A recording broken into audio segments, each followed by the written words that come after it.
Good day, viewers, and I welcome you to this discussion. And the discussion is basically on the issue of the agitation of people about the preparation in evicting the recent president, in the forthcoming 2019 election. So we are here this morning to discuss that issue, and I have with me Mr. Akeem Kareem. You are welcome, sir. Good morning, moderator. Good morning, folks. Yeah, and I also have with me Mr. Seun Adeleye. You are welcome to the show. So, thank you very much. So the discussion is looking at what played out in 2015 election, in which Nigerians are agitating for the then president Goodluck Jonathan, and everybody stood up on their ground that okay, we don't want this man, without having a credible alternative. You understand? And we now saw a kind of scenario in which some group of people just came up and sell people someone to us, someone that is not of our opinion or so. You understand? So my question now is, I'm seeing such a scenario playing out again now that people are agitating, we don't want this person, we want to change our president in 2019 without discussing, you understand, or without taking into consideration who is the credible alternative. You understand? That is my question. So Mr. Akeem. Good morning, viewers, once again. Our dear President, Mr. Muhammadu Buhari, is doing very well. He's been trying, but experience and record have shown us that the man did not really prepare for the work, and that is why we are here where we are. Let me make my point very clear. We are not here to bring down somebody. We are not here to play down the good job which the present government has done. But we are just here to sensitize the youths out there to be able to take the right decision in the next forthcoming election. Unfortunately, in 2015, all of us are saying we are tired of the then administration of President Goodluck Jonathan, but we miss it out by not taking our time to select the best out of us, and such mistake is the one I didn't want us to make again in the next forthcoming election. Fine. Mr. Seun, looking at what is trending in the media now, or the social media also, do you see a replica of what played out in 2015? You understand, a mistake we made. Did you see us making the same mistake or not? Sadly, I believe that's what's going to happen. Why do I say this? Excuse me, please. In September of 2017, Sahara reporters conducted a research, on Twitter, and just over 20,000 people that participated. I think 43% of the people voted that they wanted Buhari to come back as president. 12% wanted Atiku Abubakar, who happens to be a former vice president. And 45% of people wanted none of the above, none of the two candidates. Like a fresh person. They want a new person. Having brought this scenario and analysis, it's obvious to us that Buhari has the higher chance of winning the next election, because if you look at the margin between the people that want President Buhari to return and the none of the above, it's just a mega 2%. However, it's Twitter's fair that we're talking about. We don't have data and statistics on the common man and the people in the hinterland. Permitted to use the word illiterates, people that are not well informed. So, having said this, it's still dicey, but all indication points to the fact that Buhari has a higher chance of. Has a higher chance. Now, if eventually maybe as time goes on, you see more people coming to support those that want him not to return, and you understand, you know, as time goes on, the trend might increase, and probably they now succeed in removing him. You understand? Without, this is my question now, without saying this is what we want. Now, if I say I don't want Mr. A, at the same time I should be telling you that it is Mr. B that I want.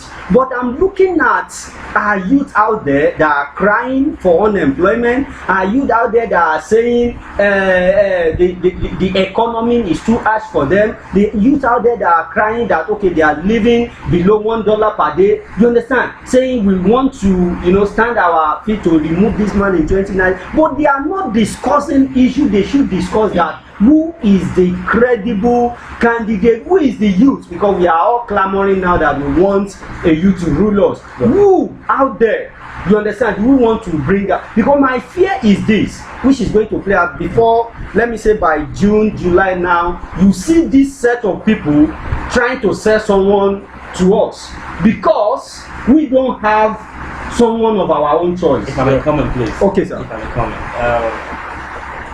It's rather late that the third movement, third force movement, or the red card movement is just coming around the corner. Why do I say this? Because these are establishments, people that have been in power and have been in the game of political sphere for the past, since democracy returned back to Nigeria in 1999. And so these people have establishment structures in place. Red card and third force movement is just coming in. Yes. And so I think their best bet would be against the election after 2019. After 2019. Yeah, sadly, that's just reality. Okay, Mr. Akeem, what do you have to say? I don't. It is true that it's a little bit late, but it is rather late, better than the late itself. I think I have some tips to the youth out there and to the general viewers as to how to get to elect the best among us. And the tips is about 7 or 9 thereabout. I don't know how time will permit me to mention few of them. It is just common sense for us to know our candidate very well. Forget about the political shenanigans out there that are going to sell their candidate to us in their own selfish interest. Okay.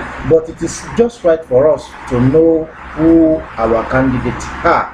That is number one. Mm-hmm. Number two, the youth out there, we need to do some research on the candidates. What do I mean by doing the research? Go through their educational background, what has been their history in terms of their support in the society. Number three, they need to vote for someone. You don't have to vote for someone just because other people are voting for them because they belong to a certain party. Okay.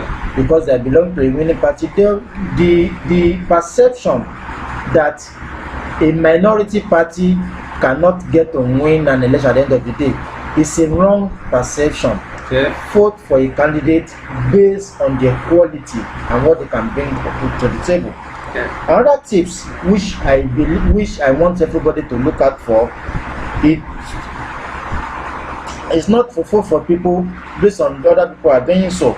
And lastly, make sure that your candidate you are voting for has addressed every issue in details. Remember, in our last general election, the ruling party promised us they are going to give us lights 24/7 under 6 months.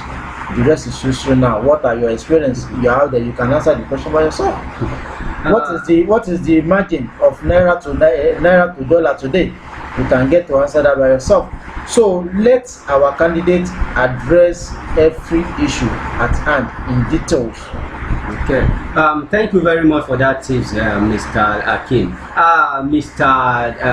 Seun Adeleye, if I may quickly ask, do we really have credible youths that we can really present as our candidates for presidency, or we the youth should just continue following all these old cargoes, permit me to say that, you understand, or we the youth, because if you look at the statistics of the population, the youth has the largest percentage. Yeah. You understand?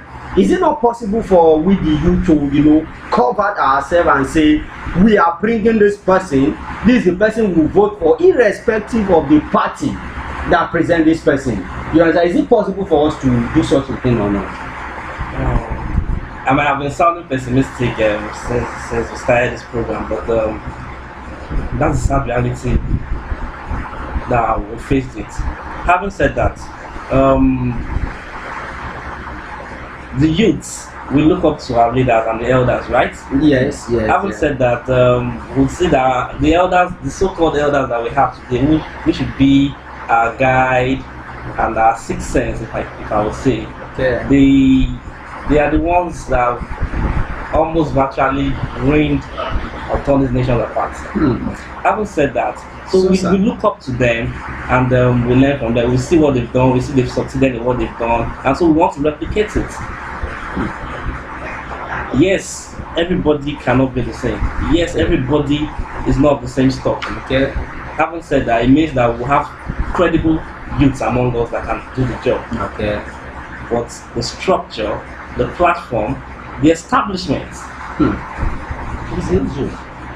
It's a big factor that must be confronted. You see, we have to confront this thing headstrong and headlong. It's only when we can do that there will be opportunity for the right person to play and act well. Okay. Yeah. Okay. Thank you very much. As regard to that, Mr. Akeem. Yeah. What if? Okay. Just permit me to say this. Now, in the likes of someone like Donald Duke and this guy, what's his name? Fela Durotoye. Okay. You understand? I can see the ambition in two of them, though they've not officially declared that they want to. Now, what if any of these two guys, they were youth? If you look at that category, you understand, they were youth. What if any of these two guys, and we try to examine them and say, okay, let all the youths pick someone out of this and go for, irrespective of the party they come from. Let's assume, okay, we say we want them, and at the primary PDP evict them, at the primary APC evict them. Can't we say either you evict them or not, this is the person we want? If they evict you in PDP, come here, we'll stand by you. If they evict you in APC, come here, we'll stand by you, and all the youth vote for that person. Obviously, that is the message I'm trying to pass. Yes. Based on the structure that Mr. Seun talks about. I will not want to mention names in order not to look as if we are trying to sell out a particular candidate to the populace. But I would like us to kind of have a structure in our mindset and our mentality. Forget about the existing structures, forget about the platform of the power that has to be. Now, if a credible, youthful, experienced candidate didn't find his luck to emerge in a particular party, yes, I think we should have it at the back of our mind that we are ready to follow him to wherever he chooses to go, to anywhere. Just recently, INEC registered some new party. I think about 20 or thereabout or 10. Recently, a credible candidate can choose to emerge from one of those parties. It is in us. I mean, the onus is on us to kind of give him a relevant support that he needed. Remember, you still maintain that right to vote for the candidate of your choice. It's your choice. You still have that right of association. Okay. So you can start engaging yourself, going through the same direction in the right mindset, and I can see the right candidate, the right youth candidate emerging, regardless of the existing structure. Yeah. If we have this very strong mindset, as per what Mr. Seun has just. Thank you very much, Mr. Akeem. As because of our time, Mr. Seun, what do you, from all this deliberation now, what do you have to say to the youth out there? What should be our primary focus now? Should we just believe that, okay, based on the structure, we don't have any option, we just have to follow these people, or we can, from now, as you said, that it's rather, late than to be the late itself. You understand?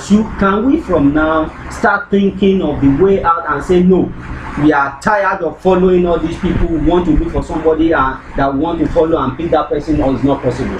Very good, very, very good question. This is what I will say. I know for a fact, according to statistics also, that this is from NOI polls, that Buhari had a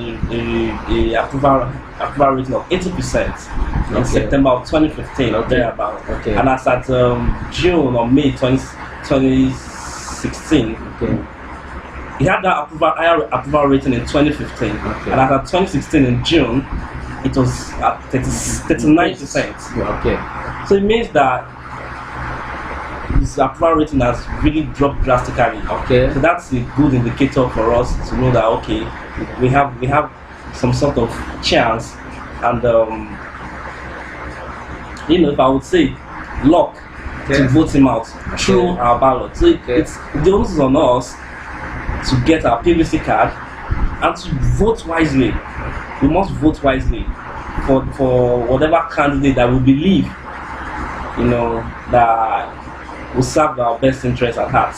And in the long run, the long-term plan is to start now to plan towards the election after 2019, which is a much more better chance. Thank you very much. So, Mr. Akeem, what do you have to say to the youth out there? UN Secretary General Mr. Ben Ki-moon, in one of his quotes, said, "We are addressing you today because youth have placed themselves on top of the agenda. Therefore, you yourself out there, you have that chance to be on top of the game by, number one, getting your PVC, number two, follow your mind, don't allow any distraction in all form, financial distraction, economic distraction, to get you out of your mindset. Vote for the right person, engage yourself discussing about the right person, and you will get there." So the youth out there, thank you very much. What we are saying in essence is that we can't afford to make the same mistake we made in 2015. We are all agitating for change, and we voted for a change, and the change occurred, but unfortunately it wasn't the change that we desire. So what are we trying to say here is that, please look out there. Let's all the youth come together. Let's think of the possible, preferable and credible alternative to whoever you want to change. It's not, it goes beyond, I want to change this man, I want to change this man. It's about getting a better candidate. Don't let all this cabal just come and send someone to us, somebody that we do not have belief in. You understand? They will succeed in doing that if we don't have alternative. If we are just shouting for change, they will still come and bring someone to us, and we'll still continue, recycling the same mistakes. So please, let's look out there. I want on every social media, let's start talking about who is the credible candidate that we can make use of. So thank you very much. God bless you. See you next time on this program. Thank you very much.